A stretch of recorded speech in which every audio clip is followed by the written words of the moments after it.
Hey, what is up, everybody? It is another episode of the Heroes of the Storm Power Hour, brought to you by BlizzPro. I've got pretty much everyone here except myself. I'm hosting. What is this? This is totally different. Brian is out. Twizz is out on some work stuff, and we really didn't want to miss a show with all this Heroes of the Storm stuff going on. Let me introduce the crew. It's always great to have you guys on. To my left, the co-founder of BlizzPro.com, Torian. How you doing? Hey, pretty good. You know, I'm really sad I didn't get to listen to the music. You need to get a soundboard like Twizz. I need to really work on that. It was really awkward. I'm like, what's going on? I don't hear anything. I don't know if it started. So, I'm glad everybody else got to hear it, though, you know. Yeah. So, that's cool. So. We'll work on that for next week. Yeah. But, yeah, it's a special day for you, isn't it? I think it's your birthday? Maybe. So happy birthday, JR. He's not sure. He's not sure. I'm not all sure. day, so he's forgotten what day it is. I don't remember what day that I was born. Do you guys remember the day that you were born? I just have to go off what other people have told me, right? Yeah. I go off what Facebook tells me. All right. All right. Enough razzing you. Below him is our shot caller, the man himself, Balrog fan. How you doing? It's been a little while. Pretty good. Been a wonderful day. Got nice and business drunk, so there you go. Pretty good right now, yeah. That really close the deal. really prep you for Heroes there. I'm just kidding. And opposite him, friend of the Heroes of the Storm Power Hour is Notch. How you doing, man? I am doing fantastic. Thank you guys so much for having me on the show tonight. I can't wait to talk about this incredible weekend everybody had. It's going to be a good one. So, what's the show that you do? So I do the Stormcast is the podcast we do. It is for noobs. It's for everybody, really, but Stormcast is what it is. It's a blast. And then, of course, I also stream on Twitch and all things Heroes of the Storm, really. Cool. And everyone can follow you over at Notch Plays Games on Twitter, I believe? Yep. Notch Plays Games on Twitter and twitch.tv/anothernotch. Awesome. And above him, we have always on a Diablo hero, 9-Ball Gamer. Mm-hmm. How you doing, man? I'm doing pretty good, and I have to keep true to my one true love, Diablo. Yep. So I will never break out of my shell, and so I'm still waiting. I have 3 support dailies because they don't have a Diablo support character. I'm waiting to... Speaking of that, we did have a press event, and I'm still working on getting all that up, but they did confirm that they will have a Diablo support and a StarCraft warrior. So it's happening at some point in the future. One day. Soon. Coming soon. Yeah. Soon. And just to promote your stuff a little bit, 9-Ball, your tomorrow is West March Workshop, correct? Yeah, you can always catch me on my Diablo podcast along with a fellow BlizzPro member, Leviathan. We're Wednesdays at, it is 7... No, wait, sorry. I'm getting all my times confused. 6 p.m. Pacific, 9 p.m. Eastern. Over on twitch.tv/Leviathan111. Cool. And that Season 3 is in high gear, I know. Oh, yes. So, yeah, check that out if you're interested in Diablo. And let's just get into the Heroes news. Because, I mean, there wasn't a lot of it, but the stuff that was there was really big. I want to just first here talk about the Heroes of the Storm release date, which is just crazy, I think. JR, can you talk a little bit about that? Sure, let me see if I can remember. What is it, June 2nd? June 2nd, yeah. June 2nd. What? I didn't have anything in front of me, so I was like, oh shoot, what day was it? So yeah, June 2nd, they're going to release it. I didn't see that coming. I expected an open beta announcement before they would announce a release date, but I guess an open beta basically is a release, so... Yeah.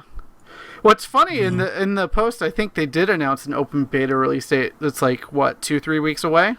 Yeah, May 19th is when they do the open beta. Yeah, it was simultaneous. The news report that they did announcing the release date was the same thing of the open beta testing period. Mm-hmm. Yeah, it was... Just a disclaimer. all I did was read the title. I didn't read any of the jumbo in there, so this is all new to me.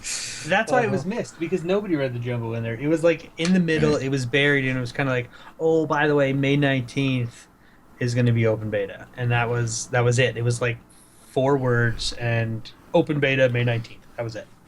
And I kind of wanted to add on to that open beta, like, we had this great event this weekend. We're going to talk a lot about that in just a little bit. Heroes of the Dorm. Why did they not put open beta yesterday? I don't understand it. I really don't understand it. It has to be miscommunication. Yeah. Like, that's the only thing that makes sense, because it was like, hey, oh, by the way, and then they must have just spaced it. I don't even... It makes no sense with all of the hype. The replay today on Twitch had tons of viewers. Mm-hmm. People were like, how do we get into the game today? And the answer was, you have to go sign up for closed beta or wait till May 19th. Or go bug everyone who has 40 beta keys just sitting around collecting dust. Mm-hmm. Yep. Which, mentioning that, if anyone wants a beta key, I think most of us have enough that would go around pretty much everyone in the chat room. We probably have 50 keys sitting right here now, you know. Yeah. So my question is, at this point, so the open beta is news to me, obviously. May 19th. So when are we going to see a new hero? Or when are we even going to hear about a new hero? Are we going to hear about one hero, or are we going to hear about multiple heroes hitting by either open beta or the release date? That's what I want to know. Personally, I would not be surprised to see a couple new heroes come out with whatever patch that they do for the open beta itself. And I'm going to have to squash your hopes and dreams. They're only doing one patch. Whether that's on May 19th or on June 2nd, we don't know. But from what Jimmy, I think Jimmy was up there as well. We got to talk to John and Kent, I believe. I think so, yeah. And they were very tight-lipped, and they said, well, when do we do patches? And it was 6 weeks. It's been about 6 weeks. So we're going to see another one, but I don't think they're just going to surprise us with a hero. So we may not see any heroes until after the game goes live, which I think may be a huge mistake. Yeah. Yeah, I agree there. I think it might be a mistake, but the heroes we have are solid, but I know Balrog fan, you've had some comments about how stale the meta is a little bit. What do you think? Well, just everything's so bursty right now. Like, I feel like they really downplayed the warrior's strength, and I mean, right now, early game, it's just stay away from Jaina. Stay away from Sylvanas. I mean, you can get in sometimes if they're playing badly, but when they're playing well, it just, everything is so stally for so long, and it just gets tiring sometimes. I feel like every time they put in a new hero, things change, but this last change wasn't really that great for people who don't like playing assassins or sitting in the back and playing supports, you know? Yeah, for sure. I'm just going to transition to what we talk about every week, is the free hero rotation and the weekly sale. The free rotation this week is Diablo, Muradin, Raynor, Tyran, and Zeratul. And if you're higher levels in your player account, Gazlo and Tassadar. Out of that set, what do you guys think would be a good hero for someone just getting into Heroes of the Storm? Notch? Raynor is pretty simple to play. Doesn't take much skill. Mm-hmm. And Muradin. I think those are the two. I don't want to see anybody on Diablo, because whether the game says he's easy or medium, if you mess up his abilities, it's worthless. And same with Tyrande. She is incredible when used properly. So if you don't know how to line up her stuns and make that stun really work, then go with the easy guys of Muradin and Raynor. They're fun to play. Raynor right now I think is fantastic. He's in a really good place.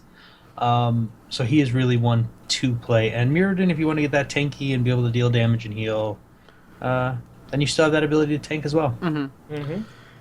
And I think if you're level 15, Tassadar is a good one to pick up. I mean, you can play really safe with him, especially with his E. And I think you can learn a lot about the ebb and the flow of the game with a hero like that, who's so versatile. He's a support, but he does just sick damage. Yeah. And if you're fairly new and playing against me, feel free to play Gazlo. And Mm.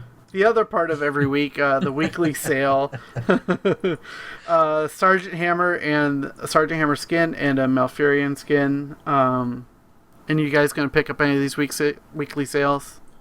The Betrayer skin. Already have it. That Betrayer skin is beautiful. It's one of the best skins in the game, I think. I love that skin. Yeah, I think I might pick that up just because I play a lot of Malfurion, obviously.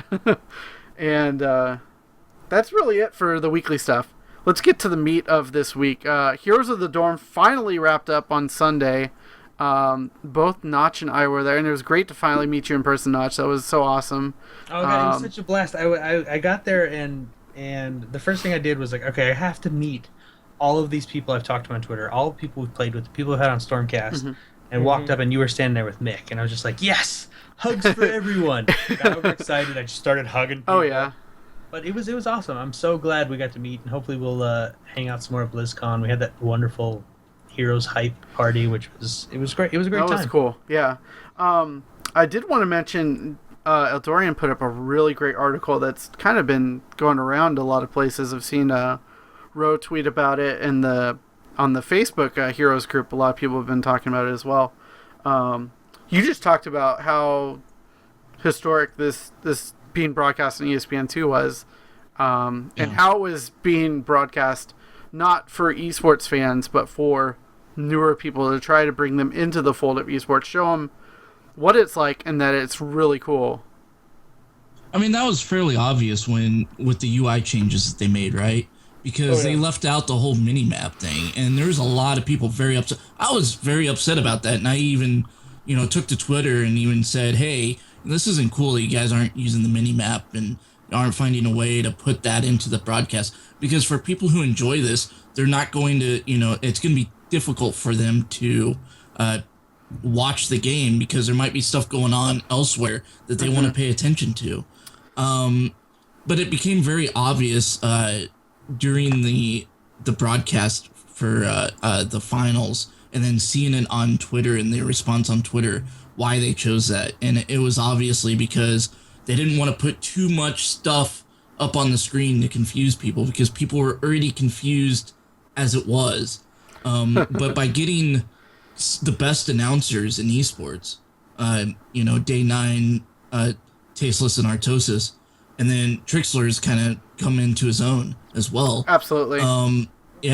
Having those guys and just being excited and, just yelling, and people are like, what is this? Why are these people casting a video game like it's, this crazy stuff happening, and I can't turn away because even though I don't understand what's going on, I'm excited for this.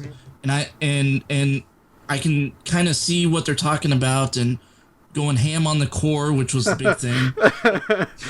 Oh, yeah. And it's just, it was very obvious early on, that this wasn't for fans like us. This was to try to get it out in the mainstream, show people what esports is all about, put it in front there, get the national media kind of chirping at it a bit.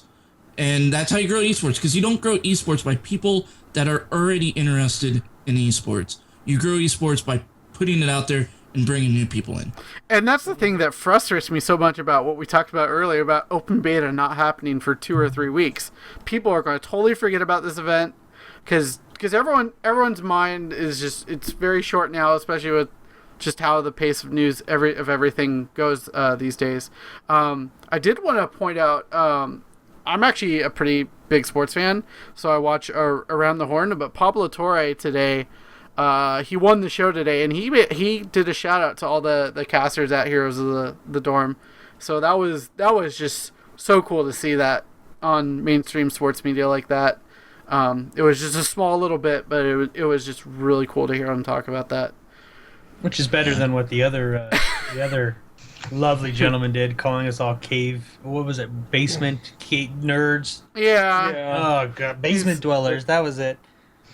Basement But dwellers. see, I think cave dwellers was in there too. He had quite a few things to say. He just went off. Of course, Yeah. But that's fine, right? That's fine because it's getting attention out there. The national media is hearing about it. Sure, it's making fun of the event and stuff like that, but there is no such thing as bad publicity, Yeah. right? It's more of- It's more out of- there. It's got. Go ahead. It's more of the fact that it's not what he said, because once you attack gamers, we're not all grown-ups.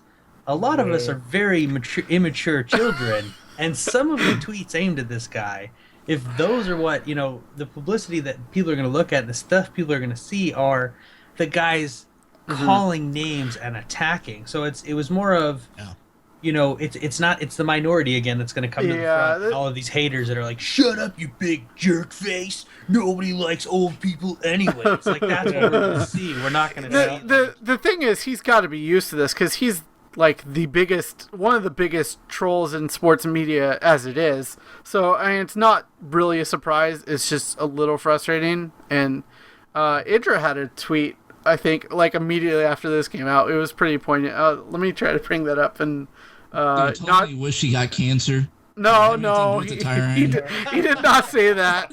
He's turned a new leaf, etc. But yeah, Classic Idra. But yeah, I want to talk a little bit about the venue itself. It was just really cool. Like, I know Notch obviously was there. I went with my girlfriend, and we just had a blast. Like, it was literally a mini BlizzCon. I mean, they had a couple booths set up. They had a mini fireside gathering for Hearthstone and green screens and demo stations. This was the funniest thing I thought, was demo stations for Heroes of the Storm. There was like no one playing during the finals. It was hilarious. Oh. They had But- a little face paint. We should have face we paint. should have done Why that. didn't we do that? You get the little Nexus logo on your cheek. Oh, man. That or one of the The Tychus stakes tattoos. were made. BlizzCon this year. Let's do it. Done. I'll But- wait 45 minutes in line for face paint. Yeah, but I want to shout out the Blizzard PR team because they really treated the press really well. Like, it was super nice. They fed us. They gave us free drinks. They had a nice area up on the second floor for us to kind of have our own quote unquote private location to watch it. They had some seats set aside for press. It was just a really good event, though, all around. I think the only unfortunate thing was they had to cut off letting people in, the general public. I mean, I think that was pretty much immediately the second they opened the doors, they were like, oh, we have to cut it off right here because it's at capacity. Wow. Yeah, it was packed, but it was wonderful. They had a line till about 5:30, and then finally they said, you guys have got to go. There's nobody leaving. There was a line of like 350, 400 extra people outside waiting to get in to this event. And I was talking to somebody that works for Blizzard, and he's like, I just went to a League of Legends tournament. I think it was 2 weeks ago he went. It was in California. 100 people showed up, and they had enough room for 1,500 people. There's 100,000 online watching on Twitch, but nobody actually goes to the tournament.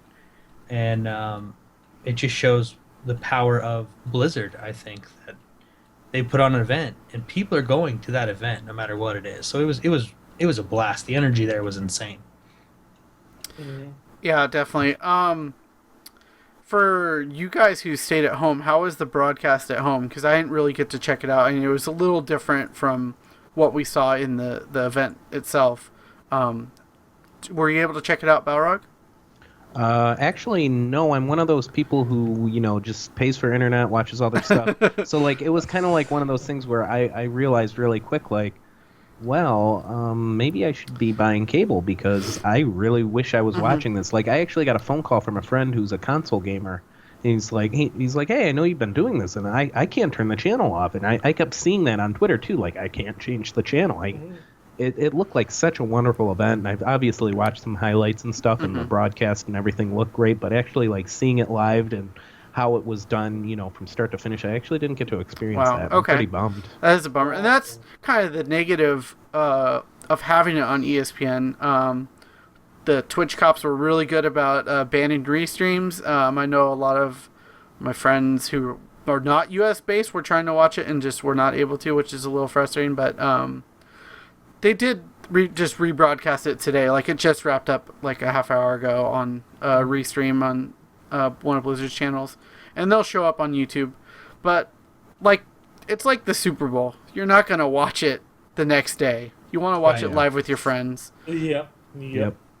I ended up recording it. I had my wife record it so I could see the production and the TV, the way it played out on television. So I just watched the final 2 games again. And I did I got to watch it completely, by the way. It was pretty good. They did a really good job. I was very pleased with the production value of it. It was very well done. So let's talk about I have that some series. complaints about the production, actually. Okay, go for it. Let's hear them. So I'll agree that the production was very good. The announcers were very good. The thing that, of course, I've already mentioned the mini map before. I was a little annoying. The thing that was really, really irritating to me is during team fights, they would pan away from the screen and show the crowd. You know, this is funny. This is not a unique thing to that event. Like if you I've been watching esports for a while. If you ever watch Brood War event or Korean StarCraft 2 events, they always do that. I don't understand why. It's so frustrating. It's like the director sitting there going, okay, this is a really exciting time. We need to piss off the people watching. Now let's show this guy going, wow. Yeah. Oh, speaking of that guy, he is actually in our chat room. He's actually in our chat room right now. Cattle Prod, how you doing, dude? Yeah, I know. That's why I said it. They didn't do it at that point, but I just wanted to put that out there. Yeah, You're definitely right, though, JR. I mean, it's like if somebody was about to hit a home run and they zoomed in on a fan in the crowd watching. Like, what? Right. It doesn't make any sense to me why they would do that. I do have some insight on that. We ended up last night at the Heroes Hype party. Solid Jake showed up to the Heroes Hype party and was explaining to us because we had it on screen, and every now and then we have that same issue inside if you're up in the press area, and where they would pan out off of a team fight and show the crowd. The issue was Solid Jake was having to tell one person. He said there was like one person, and then that person had to tell the next person, and then that person had to tell somebody else for it to all get through. And so early on in the broadcast, they had ran into a lot of those issues. As the night went on and they got more used to it, we really didn't have that issue, I think, more than one other time towards the final 2 games there. But early on, that was definitely a problem. It just was a little bit frustrating. Oh, yeah. Just one of those things.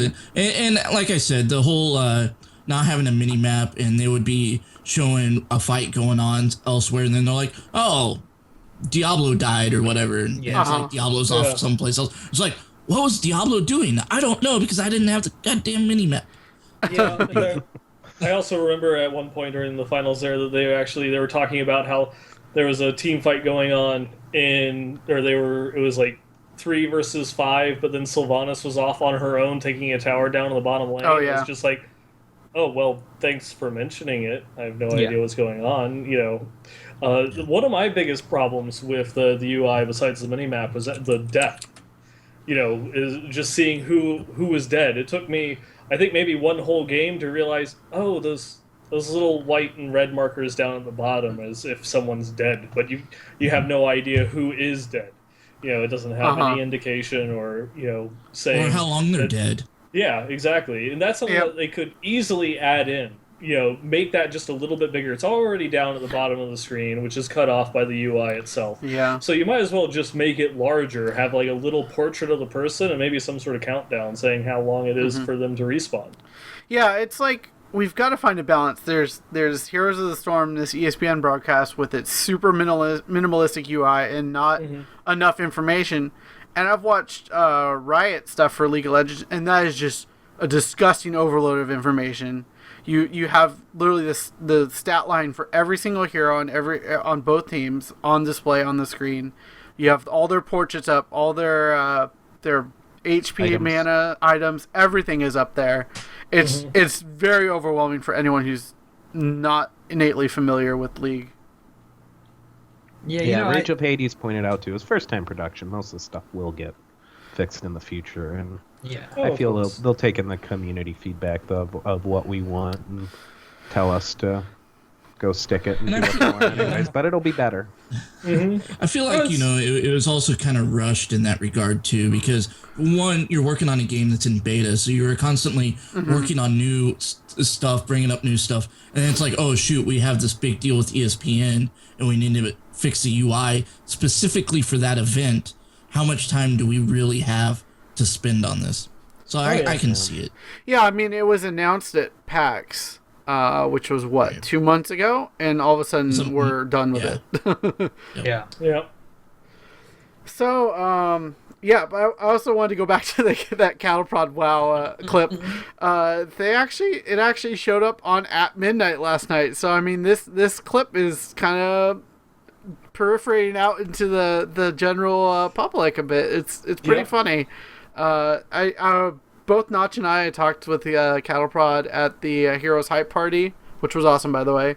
And yeah, his phone was just blowing up. He said he didn't realize how big the clip had gotten until a little later. I think it's great. I was trying to go to bed. I turned on at midnight to go to sleep, and all of a sudden I was like, oh my god, look at his face. There he is. What was funniest about the clip, though, I thought, was Chris Hardwick hosts at midnight, if you're not familiar, and he hosted BlizzCon last year. And he was actually really excited about the clip, and I think the audience thought he was trying to make fun of it. So it was really funny. It was just, like, super awkward. He's like, no, I actually really like this stuff. Like don't make fun of it. It's actually really cool. Yeah. So yeah, do we want to talk about the games at all? Because they were just insane. I feel like I think we just can talk about Game 5 because that kind of encompassed everything that happened in that whole series. I feel like Berkeley getting behind pretty far really early. Like they didn't hit level 10 for at least a minute or two after ASU had, and we all know how much of an advantage having the ults and the other team not having ults is. Because you're free to engage, they have to play defensively unless they're playing stupid. But yeah, I mean, there was that, and I think I talked about this on the Stormcast highlight thing for this event, where Illidan and I think Tassadar from Berkeley swung around behind all 5 of the ASU team, and I thought it was a mistake. I was like, oh, you guys are running into trouble. But Illidan just ripped the entire team apart, basically. It was insane. And I'm wondering if we're going to see Illidan nerfs, because we saw Illidan every single game in that series. And he who controlled Illidan won the game. Yeah, pretty much. You know what I mean? So. And also the surprise Lost Vikings pick on that last game. I was a little surprised by that. Like, even though as much as I love Lost Vikings, I'm not entirely sure he's right, or the hero's there for competitive play yet. But that was definitely close. I think if they would have capitalized on that lead they had, because it was the Lost Vikings helped them get that lead because they were able to really push those towers while still soaking some of that minion experience. But I feel like Arizona made a huge mistake by not taking that minute and a half to wipe them out and push farther. They moved up. I'm sorry, you could have continued to push bottom. You didn't have to move up and take the forts and towers and all the other lanes. You're not going for experience. You're going to win $450,000. You don't need the experience. So I feel like they kind of made the mistake of not capitalizing on such an incredible lead. And when they let the other guys come back, who really had a team that was stronger late game than what Arizona was rocking, I think that's what cost them that game, is because they had a team that after level 16 was just so solid. They deal a lot. They can actually deal with that damage. Illidan is great after level 16, and it showed, as they got later into the game, Arizona couldn't deal with the damage and couldn't deal with the control of Berkeley. And there was that pivotal moment at the end of the game where basically ASU lost it, and I'm really not sure what they were thinking. They took the night camp. I always call them night camp. I know they're bruisers. I'm sorry. They're knights forever. They're knights forever. For us who have been knights. playing it since Alpha, they're knights forever. But they were taking their Berkeley's night camp, and then they decided to Hearthstone out. And 2 of them got out and 3 of them got caught, and that was yeah. pretty much the game. Yeah, I heard about that. Because the thing with Heroes is you're alerted when the other team gets a camp there, so the team knows at least one person is there. So they jumped on that, they took advantage, and that pretty much sealed the game for them. Yep. I think it was jitters, honestly, because I've told people. Well, I was told about this moment, and I've told people before. Playing in tournaments is not easy. I've done the fighting game thing for a little bit, and it's just like, even in small venues, when people are surrounding you, I couldn't even imagine in a venue like that. Like, it would be easy to have that, like, that kind of just complete brain fart moment where you're like, they know exactly where we're at. And you realize it as you're hearthing, and 2 people got out, or 3 people got out and 2 people got jumped. I mean, I'm sure they're still kicking themselves for that, and they will be for a while. I mean, that whole series was full of mistakes. It was crazy. But that's what made it exciting, because the game is so new still that no one's going to be perfect. I mean, even still, no one's ever going to be perfect at this game. And I think that's one of the great things about it too, is that this wasn't a like pure pro gamer tournament. This was, college teams that got together, and sure, they had some pro players on those teams, such as Suppy, and didn't ASU have one as well? Maybe not. Maybe not, but ASU had a lot of players who have played in tournaments online, a lot of Heroes tournaments online. Yeah. So, it's kind of cool because you're watching it as more. It's almost more of an amateur style tournament that's on the big stage, like you would see with college football or college basketball. And I think that's another reason why a lot of people a lot of the national media kind of grabbed a hold of that too. Is it's Arizona State. I've heard of them, of course. They're in the Pac-12. Oh, Cal Berkeley. I've heard of them. They're also in the Pac-12. I watch them play football. I watch them play basketball. If this was Evil Geniuses against Team Liquid, I don't think it would have gotten the media attention that it did, because if I didn't know who they were, I wouldn't have that vested interest. It wouldn't be relatable. You wouldn't have anything to relate to. Yep. And if they ever, I assume they're going to continue with this and do another one next year. And if they get some dream matchups, like Duke, North Carolina, or something like that, if they get some of the colleges to face off that actually have a rich history of having a rivalry, it'll be able to pull in even more viewers. Just because people like arguing about which school is better, it doesn't matter in which athletic area that it is. Oh yeah. Yeah, 100%. I early on was really against the tournament as a whole, and the reason I was against it is because we have such an amazing pro scene building up behind it, and watching them all play, I kind of feel like Blizzard was like, yeah, we know you've put in hundreds of hours, you've won tournaments, you've done all this, but we're going this route. And after seeing the production and after actually watching the games, it was the smartest move Blizzard could have made, because if it was, like you said, Tempo Storm versus EG, nobody would have cared. There would have been no interest at all. Yeah. So they really made a great decision, and it's fantastic that the gameplay was as good as it was. One of the things I said last night is it was great watching them from our point of view, making mistakes that I've made or making mistakes that I've made with my team, and then watching how they recovered and been like, that's what we should have done. So it really gave more of, oh, look at the pros, he only messed up once. No, they made some major mistakes, but watching them recover and being able to come back from those mistakes and still play strong and play well together, I think is what made it that much more fun. But also, I want to jump on that a little bit. I know we were sitting right next to each other during the first round match between ASU and Boston College. Yeah. We were just talking to each other. We're like, how are they like level 10 like 4 minutes in? This is disgusting. Like, how? I didn't understand that. I still don't understand it. I went back and I was watching even these final two, and 4 or 5 minutes into the game, they're level 10. What are you doing? How are you soaking this? And so it's really interesting to see the different. I don't play 16 hours a day like these guys probably did. I don't practice with 5 people. So it was really interesting to see, and okay, they're doing something different that I'm not doing. They're really soaking. They're doing a lot of really advanced tactics that you don't see if you play by yourself or if you only play with a small group of people. So they definitely had some coaching, and I know is it Berkeley that would scrim with Tempo Storm?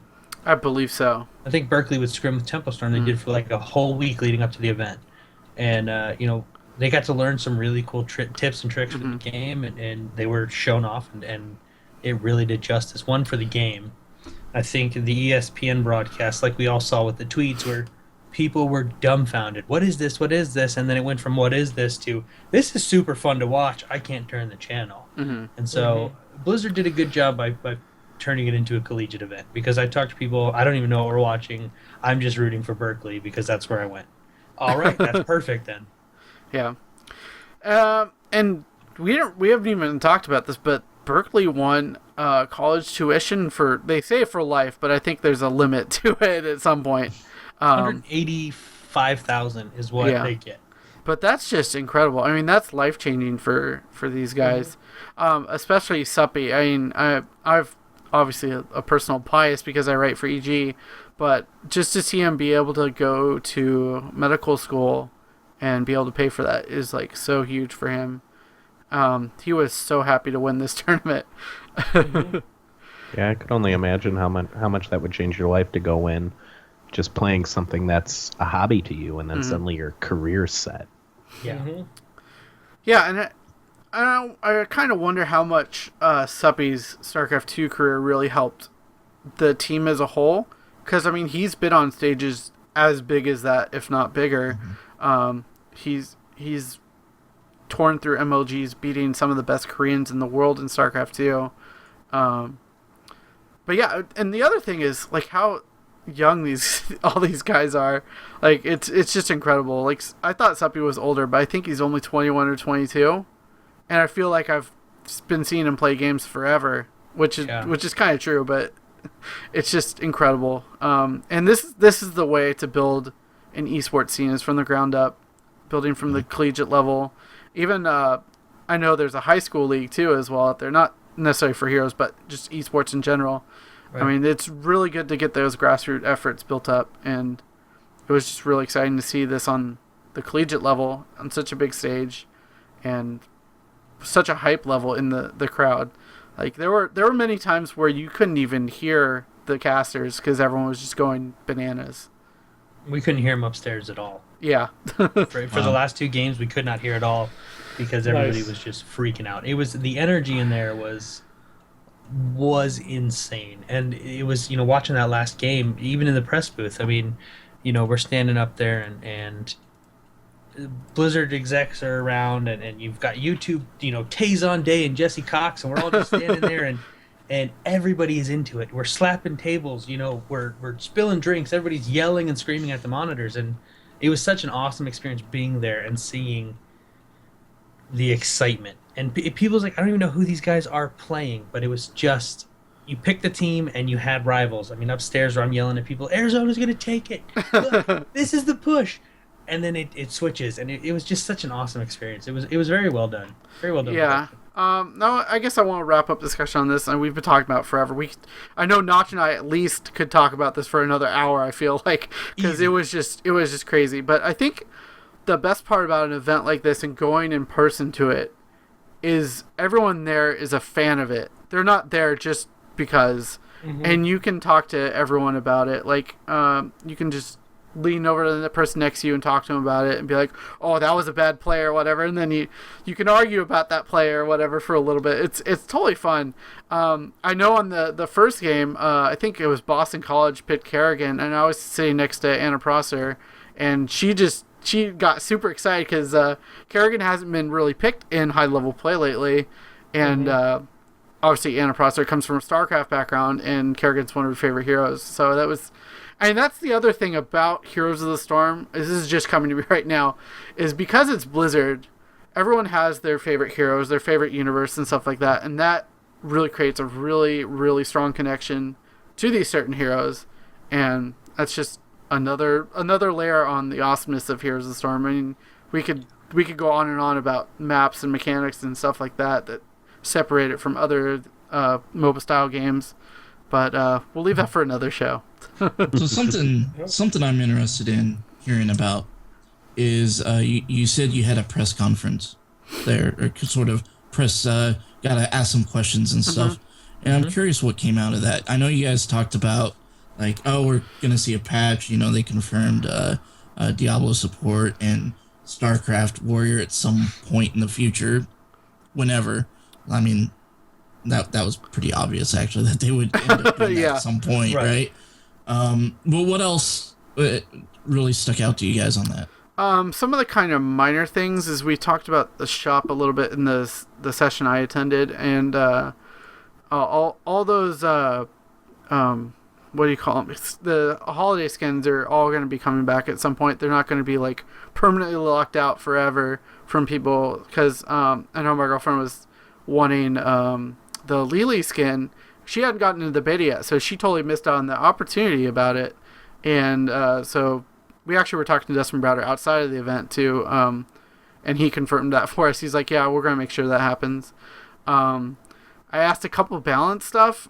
They are looking at Lost Vikings. They didn't like the idea of cutting the XP of lane soaking for just one hero of the three Vikings.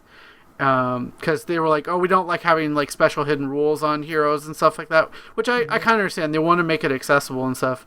But yeah, they were really dodgy about about any specifics. I don't know, Notch. I know you were in a different session. I don't think anything secret was revealed really. No, though. it was kind of the same thing. There was, you'd ask a question about future patches, and you'd get the well, how often do we do patches? Well, about 6 weeks. When was the last one? About 4 weeks ago. So then you'll probably see a new patch pretty soon. But there was no talk of new heroes. There was no balance change talks. They said stuff was coming. You can expect something, is what we heard a lot. I think the one question I asked, and I think a couple others asked, was I wanted to make sure, I'm kind of to the point, we have enough maps in the game right now. What this game really needs is more heroes. We need heroes more frequently. We need them now.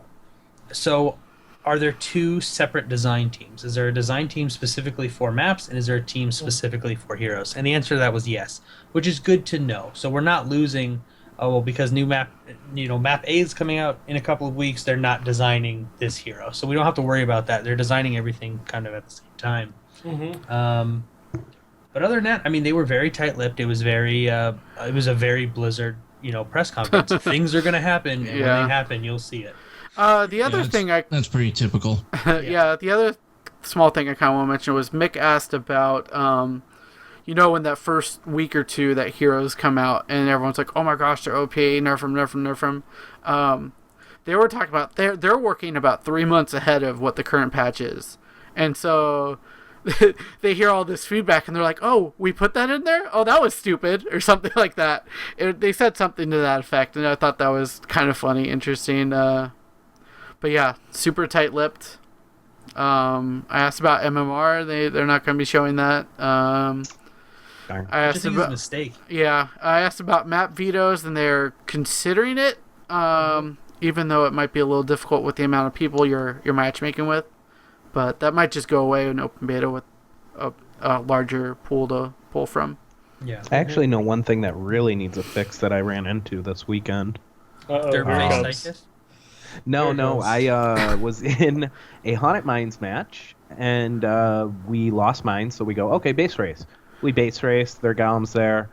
We end up getting really close. Bull 0%. Game ties, we're locked out for 6 hours. Yep. Like, we couldn't do anything. So, and we look in the forums, and it's like, oh, delete these folders. Nothing was working. Basically, it looked like we had to wait for a server reset for things to be fixed, and I'm sure, if that would have happened at Heroes of the Storm, they would have reset the servers right there. But still, it's kind of an embarrassing thing to have in a game you plan on going live with in June to say we don't know how to resolve a tie without a server reset. Yeah, the client doesn't recognize the game has ended, is what it comes down to. It's happened to me a couple times, and it's something they're working on, from what I've been told. But the client doesn't actually recognize that the game has finished because there's no clear winner or loser. And so you're basically just stuck in the game until there's a soft reset on the client side, which is absolutely terrible. Yeah, not it's like good. it's like an if statement there, guys. Come on. That's all you need. If tied, don't lock them out. Right. That just seems so ridiculous to me. Like, oh well, we can't manually remove you from a game, so just sit tight. Like, how can that be your answer? I don't understand how that's something that's acceptable in a game that's already grown to this level. I'm not sure either. But the one funny thing in our session was one of the designers was like, "Oh yeah, I already saw a bug today," and emailed myself about it during the tournament because they saw it happen during the tournament, which is, I didn't catch it, but that's also because I'm not looking for it either. Right. So I think that's going to be it for our first segment, unless anyone. Okay, Nine Ball, what's up? Yeah, one last question. Did anybody ask about that Diablo map that they showed the concept art for so long ago? It's coming. Yeah. Nothing more than that. I asked. My question was: so you showed us heroes at BlizzCon. We have 3 of those. You teased Leoric and Butcher, and you also teased this beautiful concept of this Heaven and Hell map. They said it's being worked on. You will see it soon, and they said not Blizzard soon, like soon. I don't know how soon that is. I don't know if it's the next patch, but it's not Blizzard soon. So we're probably going to see that within the coming months. So that could very well be with this next content patch, whether it's coming for open beta or launch. Right. We could see heroes in a map. I'm sure we're going to see something, but they have to announce it like now. Yeah. But I think they wanted to say so much more. That's the impression I got. Oh yeah. They were looking at each other like, and then they'd have to look back at Brandon, who was sitting the rep, and he was like, no, and they're like, okay, well, let's move on to this. They wanted to say so much, and they just couldn't, and you could see it was eating them up because there was no announcements, which was a huge mistake with having 2,500 people and television coverage. They didn't announce any new heroes or anything, which I think was not smart at all. They could have at least done that for the auditorium itself and then put it on YouTube, but they wanted to say, they just couldn't. I know we're going to see something really soon. Well, we just don't know what it is. Yep. Because they have to make some way of making it interesting, like the launch itself interesting for the people that are already in the game. And so that obviously is like new map, new heroes and such. Yeah. We need it. I want them. Damn it, Blizzard. Yeah. Wow. So yeah, I think unless there's any more questions, ideas, anything you want to talk about Heroes of the Storm before we drop into some games, and we're going to be saying goodbye to JR. He's going to go celebrate his birthday. Thank you for stopping in. Cake. Thank you for stopping in, though. I appreciate it. Yeah, no problem. Happy birthday. I don't have a soundboard to do clapping. I'm sorry. I'll clap. There we go. There we go. Just clap for me. All right. Don't be lazy. I don't know how to do things without buttons anymore. All right. We'll have a good one, JR.